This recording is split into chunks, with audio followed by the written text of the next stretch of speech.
purpose of this video is to create an audiobook for the recently finished written work, Quote, a short story. I will be your speaker for this rendition of the work. My name is Earl Everett Rice.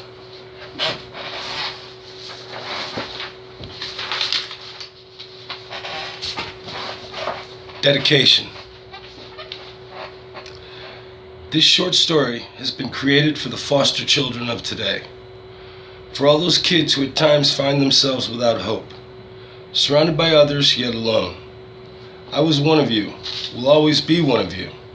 I have written this throughout my life, finishing it as a man of 51.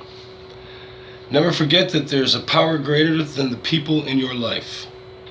It is a part of all of us. It is within you. Always choose to live. Forward. Nothing fades like the future. Nothing clings like the past until we can see more than this. Peter Gabriel.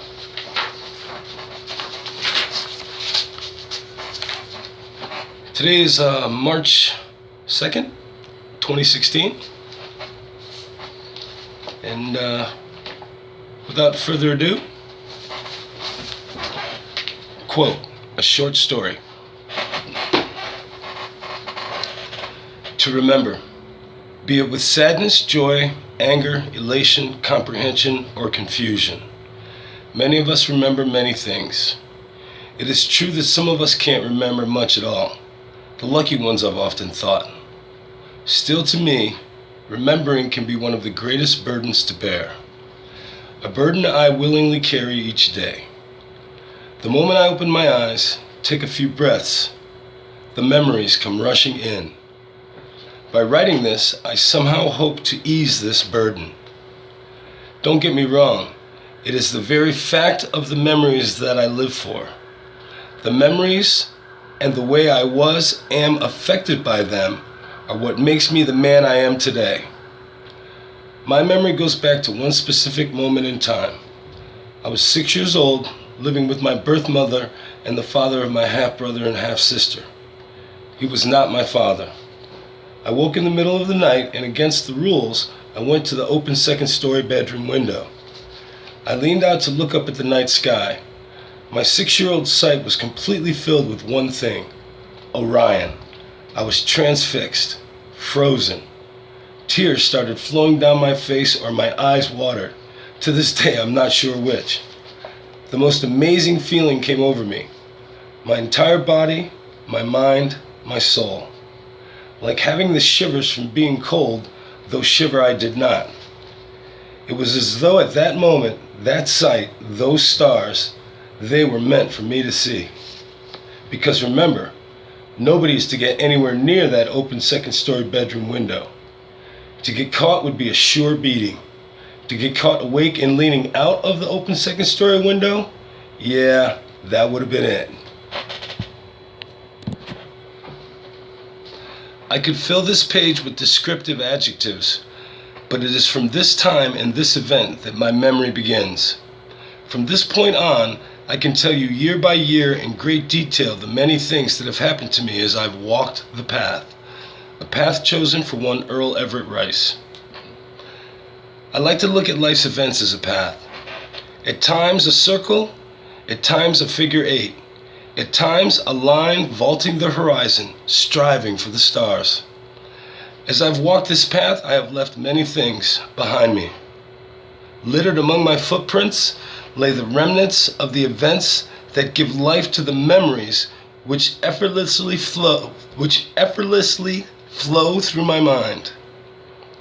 It is my journey along this path and the memories that this journey hath given birth to that I shall try to share with you, the reader, in my own way. I'm big on the whole my own way thing. It starts with a song that inspired me as a young boy, that enlightened me as a man of 40, and that I love to this day. It's from the Genesis album, And Then There Were Three. This is the verse. Stand up to the blow that fate has struck upon you. Make the most of all you still have coming to you.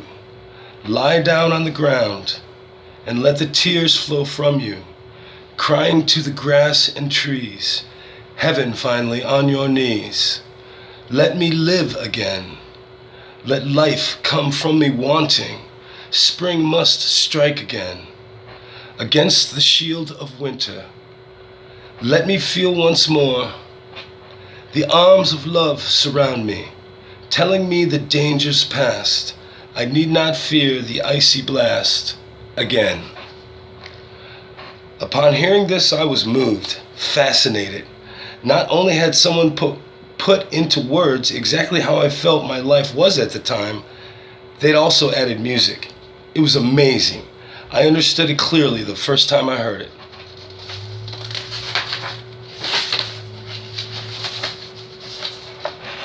Over the years, during times of sadness, loneliness, frustration, anger, I would go off alone and sing this song to myself, to the trees, to the sky. In doing this, I would wash away whatever was bothering me. Singing the words, hearing myself sing them, would bring me to a place of peace in my mind from which I could continue on calmly. I went nearly 20 years without hearing it. Then one day, while searching through the used CD bins, I found a copy of it. I bought it again, and when I heard that verse from my youth, oh, did the tears flow from me. It was an honest case of the classic power of a memory to elicit emotion in a person syndrome. Happens to the best of us. Flashback.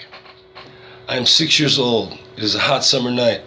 I'm laying in the bottom bunk of our beds watching the springs change patterns as my half-sister tosses and turns in her sleep.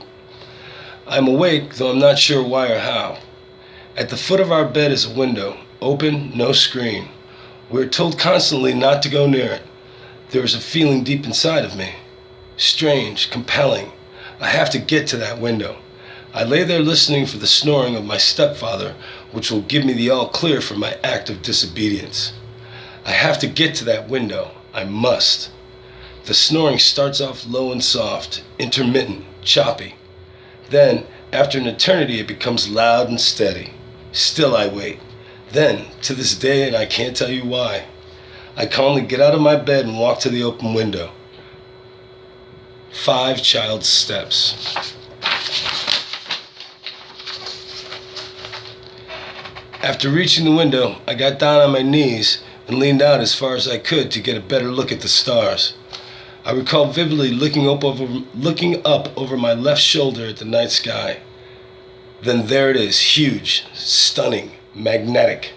To me, the only thing worthy of looking at, the constellation Orion. The instant I see this, I have to close my eyes and shake my head, as if to clear it, because a very strange feeling came over me. I remember gripping the windowsill with all my 6-year-old might. I felt so weird, off balance. Then I calmed and opened my eyes. It was as if I hadn't moved at all. Nothing had changed. Though I know I wiggled around violently, gripping that windowsill. When I opened my eyes, I was still transfixed visually on Orion. Tears began to fall slowly, one by one, from my eyes. Yet I was filled with an odd sense of wonder, joy, and utter amazement at the beauty of it. This strange pattern in the night sky.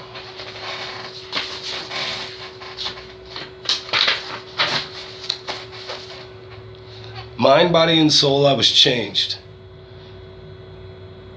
These are the events from which all of my clear memories flow.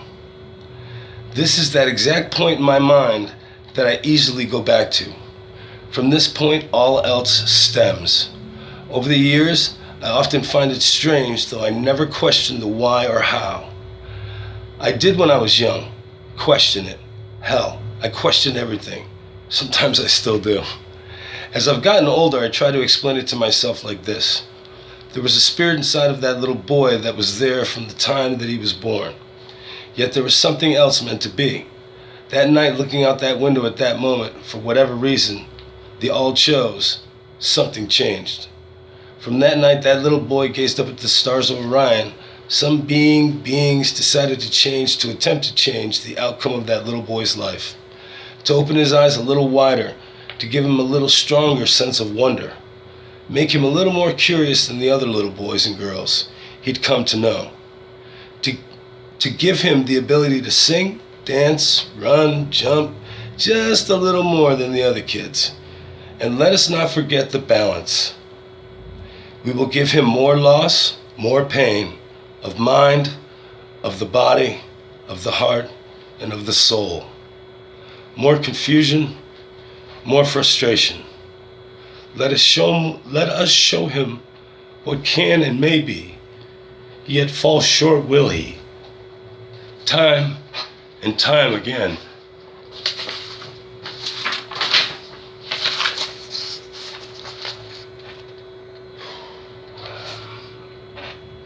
We will be with him always. Can he survive? Will he? This the fate must decide. Though at the time of our choosing, if he is still alive, will he respect the fact that so few are chosen to be given the ability to choose? With all my heart I do. These last few sentences are the way I've chosen to describe much of my childhood to myself. Much of it is close. I was 6'3" and 160 pounds at the start of 8th grade. By 10th grade I was 6'5", 185.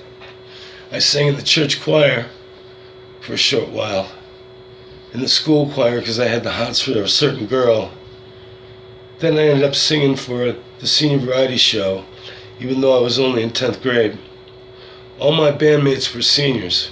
We did 2 songs, He Knew by Kansas and Cross-Eyed Mary by Jethro Tull.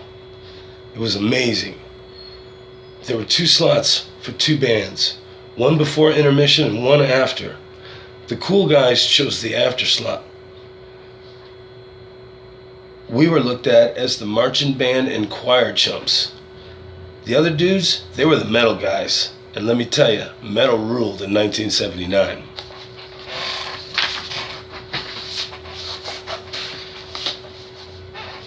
I peeked through the curtains. Excuse me.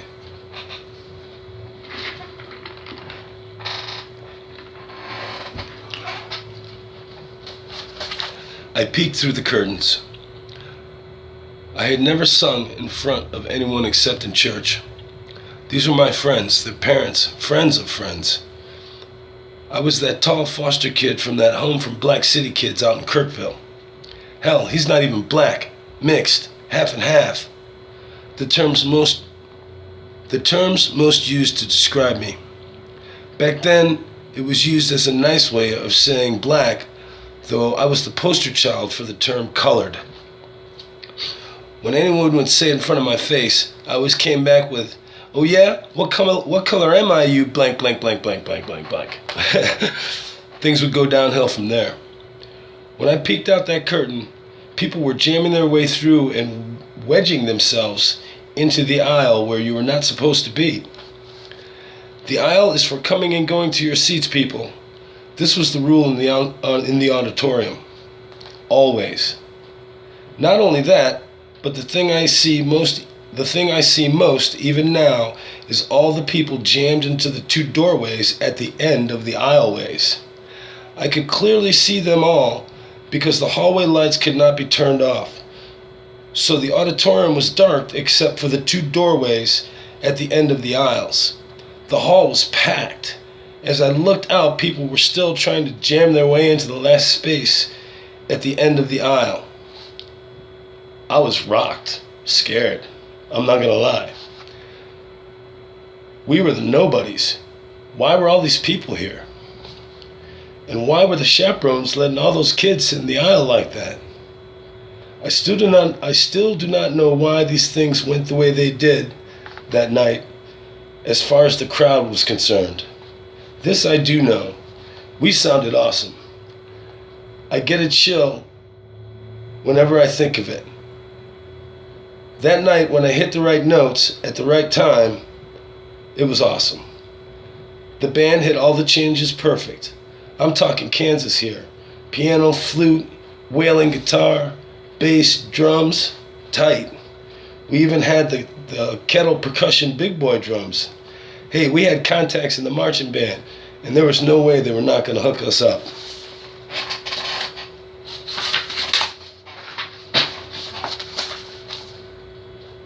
Then there I was, that 10th grade colored kid fronting for him, singing.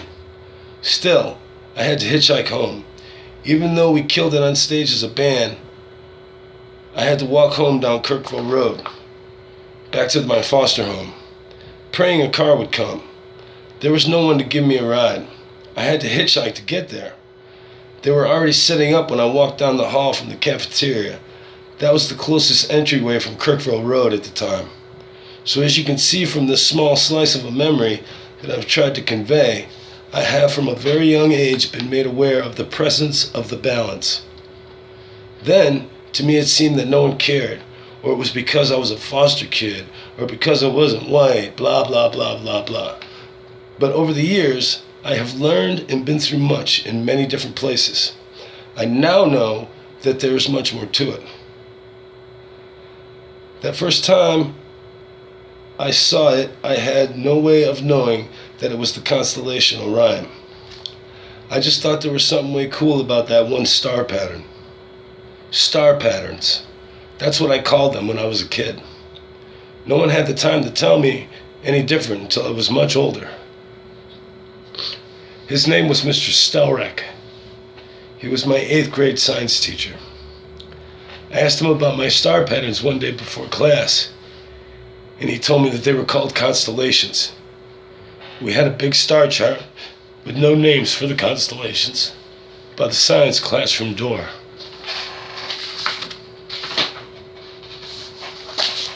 That's about all I got for now. Stay tuned for chapter 2.